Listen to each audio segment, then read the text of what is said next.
เราจะบินจากจุดนี้แล้วเราจะขึ้นไปออกไปประมาณ100 เมตร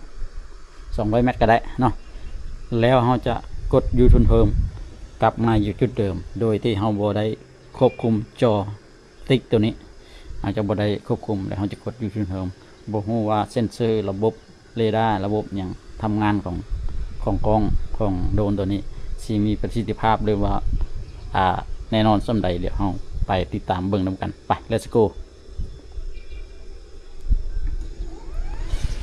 ขึ้นเลยตอนนี้เรานั่นเรียบร้อยแล้วเราจะเอาโดรนออกไปแล้วไปเดี๋ยวจะขึ้นสูงเขาขึ้นไปสูง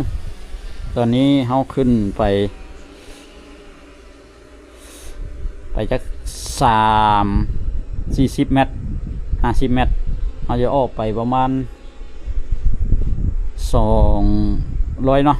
200 เมตรแล้วเขาจะกดยูทูนโฮมตอนนี้เขาออกไปได้100 เมตร150 180 200ละ200ปลายละนะเดี๋ยวเขาจะกดกลับคืนมากดยูทูนโฮมเลย Return to home ยังมาวันเก่าบ่เนาะติดตามเบิ่งนำกันตอนนี้เขากำลังให้โดนตัวนี้กลับมาอยู่นี่จะเป็น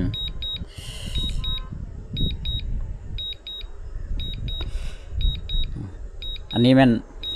สีเขียวนี่แม่นโดนที่เขาบินออกห่างจากตัวที่เขาไปตอนนี้กำลังลงมาแล้วเขาจะมาเบิ่งว่ามันเข้ามาจอดบนเก่าบ่จุดนี้นะจอดติ๊กเขาไม่ได้ควบคุมเด้อเขาปล่อยเลยนี่เขาจับซื่อๆนี่กำลังมาแล้วลงมาแล้วนี่เสียง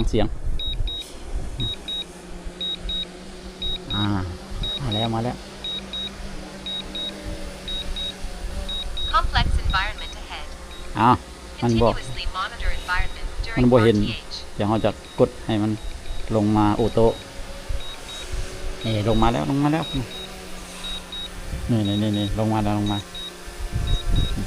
เข้ามาจอดแน่นอนวะบ่ได้ควบคุมอย่างนะลงมาเรียบร้อยนี่บ